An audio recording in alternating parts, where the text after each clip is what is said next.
He was buying coffee. That was all. A Tuesday morning, a bakery on the corner of Mercer and Fifth that he had been going to for 11 years because the coffee was correct, and the morning routine of a man who valued routine was not something he changed without reason. He was next in line.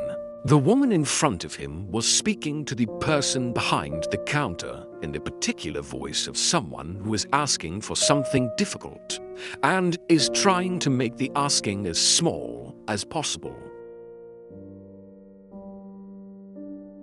He was not trying to listen. He heard anyway. "I know this is a strange question," she said, "but do you have anything? A cake, maybe, that's about to expire? Or already has? Something you would throw away anyway?" The person behind the counter looked at her. "It's my daughter's birthday," the woman said. "She's turning 6 today, and she stopped. "I just want her to have a cake," she said. "Any cake." She doesn't know the difference. He stood behind her and heard this and felt something arrive in his chest that he had not felt in a long time. The particular feeling of someone who has everything hearing someone ask for the one thing that costs nothing to give. He did not tap her on the shoulder. He did not say anything. He waited, and then he acted in the way of someone who understood that some things required doing rather than saying. His name was Edward Whitfield. He was 43 years old and had been going to the bakery on the corner of Mercer and Fifth for 11 years. Since the Tuesday morning he had moved his office to the building across the street and had discovered on the first day that the coffee was better than anything his assistant could order, and that the particular ritual of walking across the street at 8:15 was the kind of small thing that made large days manageable. He knew the staff by name. He knew the regulars by their orders. He was, in the specific way of a man who paid attention to the details of his immediate environment, a fixture of the Tuesday morning. He was next in line when the woman spoke. She was perhaps 35. Dark hair, pulled back in the practical way of someone who had not had time for more than practical. A coat that was good quality and had been worn for several winters. The particular posture of someone who was about to ask for something they found difficult to ask for and had been rehearsing the asking on the way here. He heard every word. The expired cake. The 6-year-old birthday. She doesn't know the difference. He stood behind her and felt the specific feeling of someone who has built something worth $8 billion and is standing in a bakery at 8:15 on a Tuesday morning, hearing a woman ask for a discarded cake for her daughter's 6th birthday. The person behind the counter, a young man named Thomas who had been there for 2 years, and who Edward knew because Edward paid attention, looked uncomfortable. "I'm not sure we have anything. It's all right," the woman said quickly. "I'm sorry to ask. It was a silly idea." She turned to leave. She did not see Edward. Edward stepped forward. "Thomas," he said, "the birthday cake in the window. The one with the roses." Thomas looked at the window. There was a cake, a large, decorated cake, roses and gold leaf, the kind made for display rather than for a specific order. "Box it," Edward said. "Please." Thomas looked at him. "Now," Edward said quietly. Her name was Sarah Chen. She had been walking away, had put the difficult asking behind her, and was in the process of constructing on the walk back to the car. The particular version of the morning she would tell her daughter, "We're having a special birthday. Breakfast. I made pancakes," which was true. The pancakes were at home, made at 6:30. The special ones with the blueberries that Lily called purple pancakes, and considered the height of celebration. She had not been going to tell Lily there was no cake. Lily was 6. Lily did not know, yet, all the things her mother managed in silence. "Excuse me," she turned. "The man from the bakery." She had been aware of him, had been aware of the person behind her, with the vague awareness of someone in a queue, but had not looked at him directly. She looked at him now. He was holding a box, a cake box, large, white, with the bakery's gold ribbon. "This is for your daughter," he said. She looked at the box. She looked at him. "I can't. It's a display cake," he said. "It would have been thrown away. You did me a favor by taking it." She looked at him. She was not a woman who accepted things easily, had not been for 3 years since the divorce, since the particular recalibration of someone who had learned that depending on things produced disappointment and had adjusted accordingly. She had built a life on not needing things she couldn't provide herself. "That's not true," she said. "About the display cake." "No," he said. "It isn't." She looked at him. "Then why?" she said. He looked at the cake box. "Because," he said, "you asked for a cake for your daughter's 6th birthday, and I have the ability to give her one." He held her gaze. Those two facts seemed sufficient. She looked at the box. She thought about Lily at home with the purple pancakes, 6 years old today, who did not know yet all the things her mother managed in silence. "Thank you," she said. "Happy birthday to her," he said. He turned back to the counter. She walked out with the cake. Lily was 6 years old and had opinions. This was the thing Sarah thought about most often. Not the difficulty of raising a child alone, not the particular arithmetic of a single income and a city rent and a daughter's needs, but the opinions, the specific, comprehensive, considered opinions of a 6-year-old who had decided she understood the world and was prepared to explain it to anyone who needed clarification. She had opinions about the purple pancakes. "These are exactly right, Mama," and about the birthday song, which she wanted sung twice because once was not sufficient for a 6th birthday, and about the candles, which needed to be blown out on the 3rd attempt because the first 2 didn't count. She had not, until the cake box appeared on the table, had opinions about the cake. "Mama," she said, "that's a very big cake." "Yes," Sarah said. "Did you make it?" "No," Sarah said. "Someone gave it to us." "Who?" Sarah thought about a man in a bakery with a gold-ribboned box. "Someone who was being kind," she said. Lily looked at the cake. The roses, the gold leaf, the particular magnificence of something made for display. "It's the most beautiful cake," Lily said, "I've ever seen." "Yes," Sarah said. "It is." "I want to save a piece," Lily said, "for when I'm old, so I can remember." Sarah looked at her daughter. "We'll take a picture," she said. "So you can always remember. And a piece," Lily said firmly. "And a piece," Sarah agreed. He thought about her for 3 days, not obsessively, He was a man who managed his own thinking with the same organization he applied to everything else, and obsessive thinking was not something he had time for.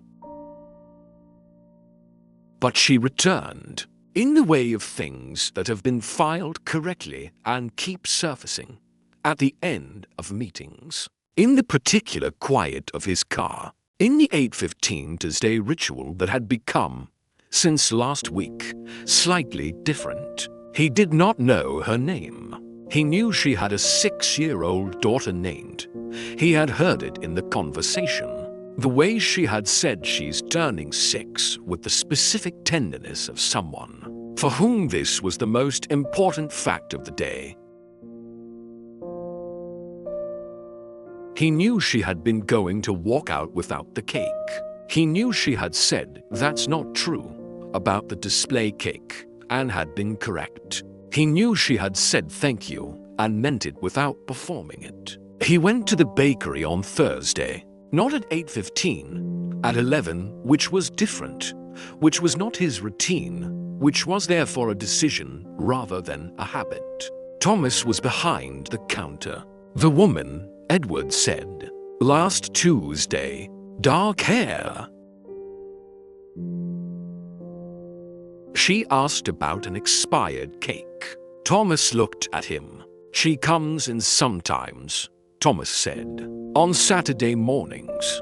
She gets a coffee and her daughter gets a pastry. Her daughter, Edward said. She calls her Lily, Thomas said. She's 6. She has opinions about pastries. Edward looked at the counter. Thank you, Thomas, he said. He bought a coffee. He went back to his office. He sat at his desk and thought about a woman who had opinions about accepting things, and a daughter who had opinions about pastries, and the specific Tuesday morning. That had produced something he had not been looking for, and had found anyway. He was in the bakery at 9 on Saturday morning, not because he had planned to be.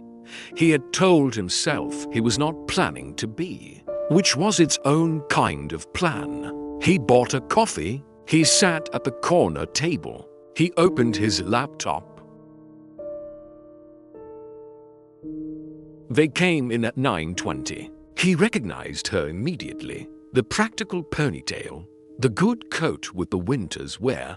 Beside her, a small person with dark curls, and the particular energy of someone for whom a Saturday morning bakery was an important occasion. Lily went directly to the pastry case, with a focused assessment of someone conducting an inspection. That one, she said, pointing, and that one, but mostly that one.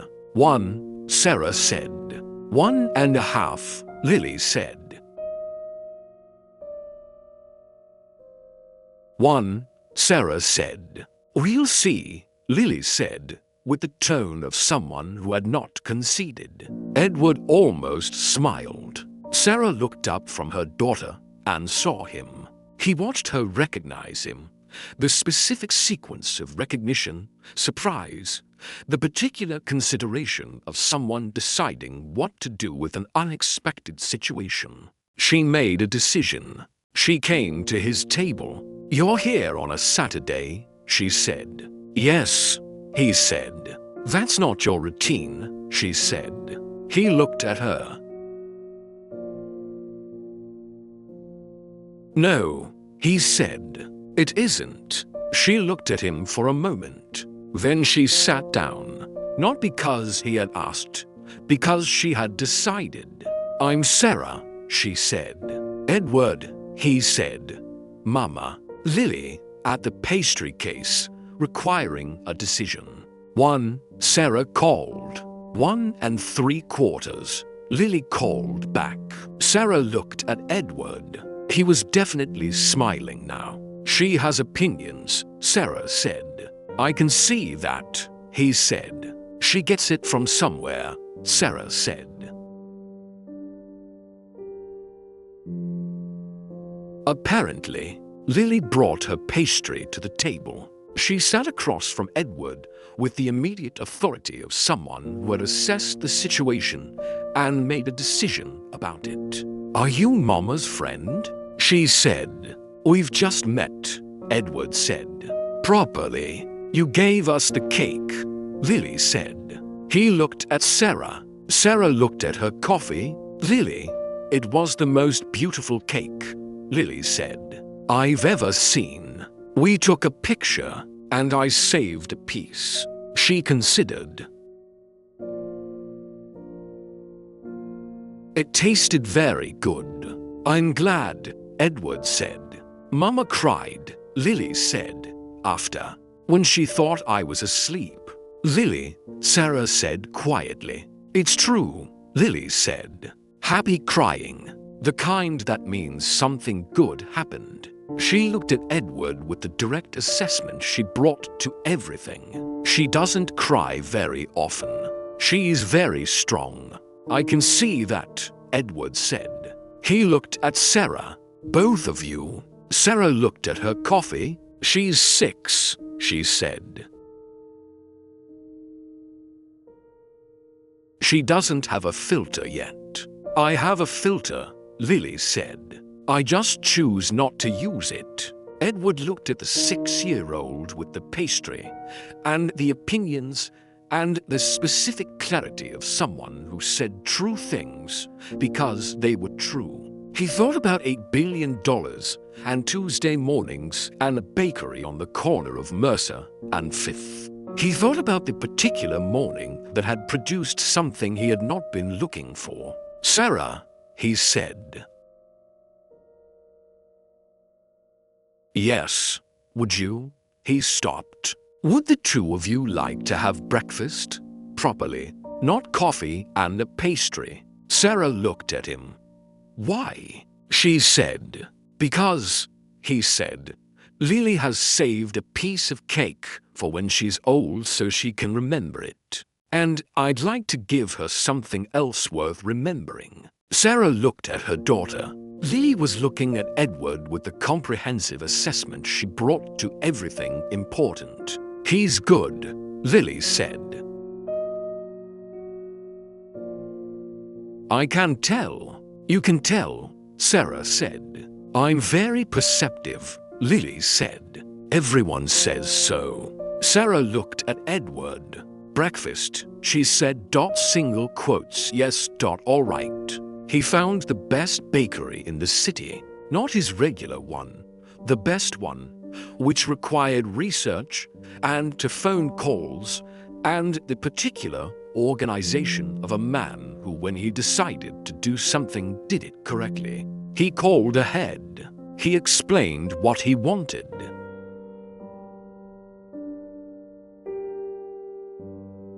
The person on the phone, a woman named Eleanor, who was the head pastry chef, and who had received many unusual requests in 20 years, and received this one with the particular interest of someone who recognized a good story, said yes. He arrived on the following Saturday at 8:30. He had called Sarah on the Thursday. They had exchanged numbers at the breakfast, which had lasted 2 hours and had produced the particular ease of two people discovering that they spoke the same language in the specific way of something rare, and told her he had something planned. What kind of something? She had said.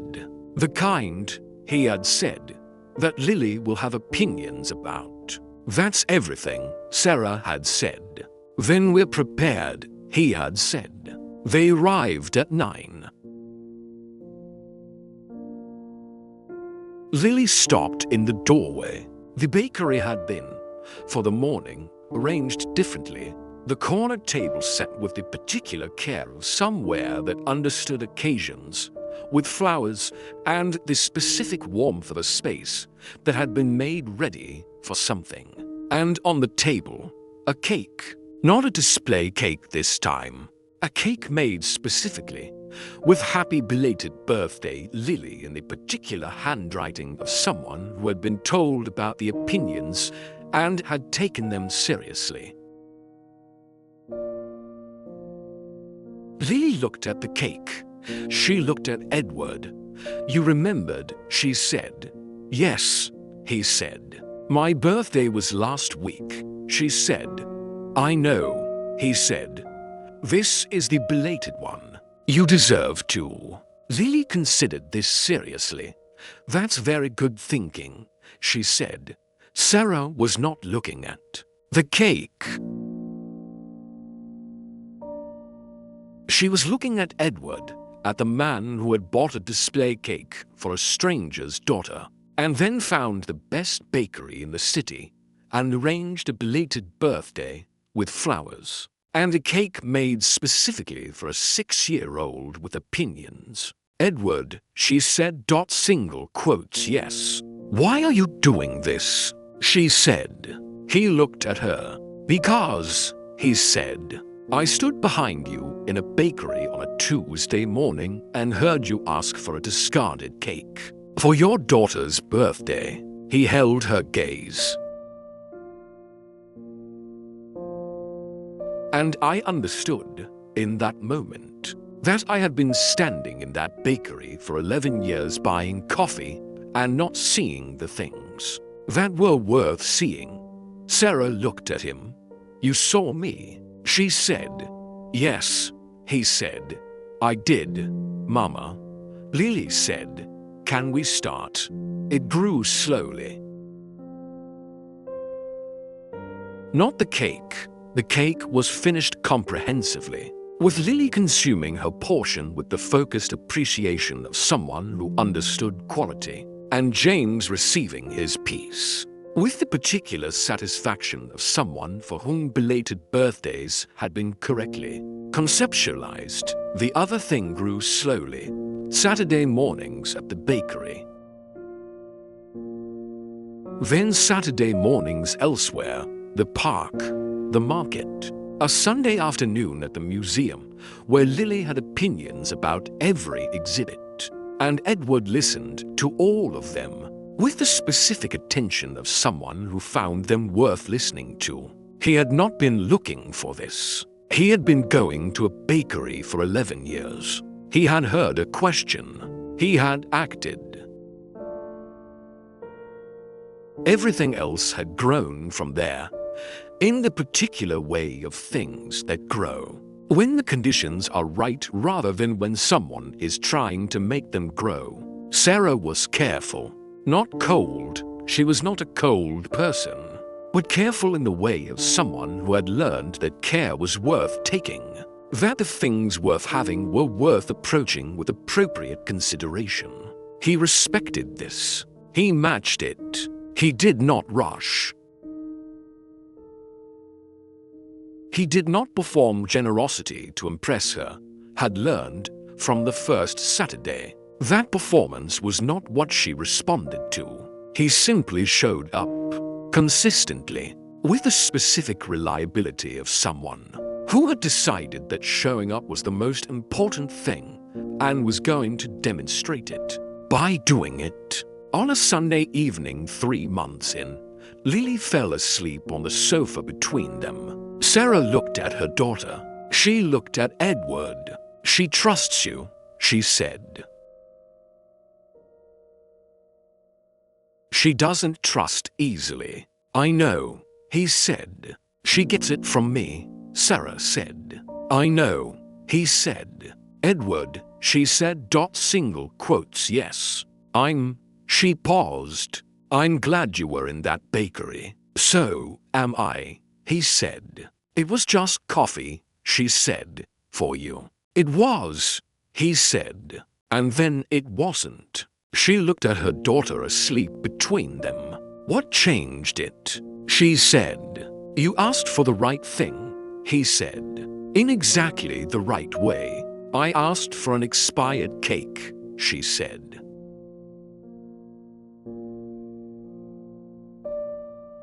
You asked, he said, for what your daughter needed, with everything you had, which wasn't much, and without asking for anything for yourself. He looked at her. That's not a small thing.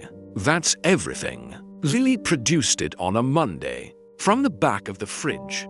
wrapped carefully in the particular way of someone who understood that important things required careful wrapping. "It's time," she said. Sarah looked at the piece of cake. "Lily, that's from 3 weeks ago." "I know," Lily said, "but Edward should have some." She put it on the table in front of him. Edward looked at the piece of cake that a 6-year-old had saved for 3 weeks, wrapped in careful paper for when she was old enough to remember it. "Lily," he said, "this is for when you're old, so you can remember." "I already remember," Lily said. "I remember everything." She sat across from him. "I want you to have it because you're the reason it happened." He looked at the cake. He looked at the 6-year-old who saved pieces of things and had opinions and said true things because they were true. "Thank you," he said. "You're welcome," she said. "It might be a little dry." "That's all right," he said. It was a little dry. It was also the best thing he had eaten in a long time. He was buying coffee. That was all. A woman in front of him asked for a discarded cake for her daughter's 6th birthday. She doesn't know the difference. He heard this, and he understood. In the specific way of someone who has everything, hearing someone ask for the one thing that costs nothing to give. That some moments require acting rather than waiting. He acted. Here is what we learned. You do not know which Tuesday morning will be the one that changes everything. You do not know which queue you are standing in will produce the thing you were not looking for and needed most. Pay attention to the person in front of you, to the question being asked quietly, to the thing that costs nothing to give and means everything to receive. She asked for an expired cake. She was asking, without knowing it, for someone to see her. He saw her. That was the beginning of everything. Pay attention. The most important moment of your life might be happening right now. In a bakery, on a Tuesday morning, while you are buying coffee. That is everything.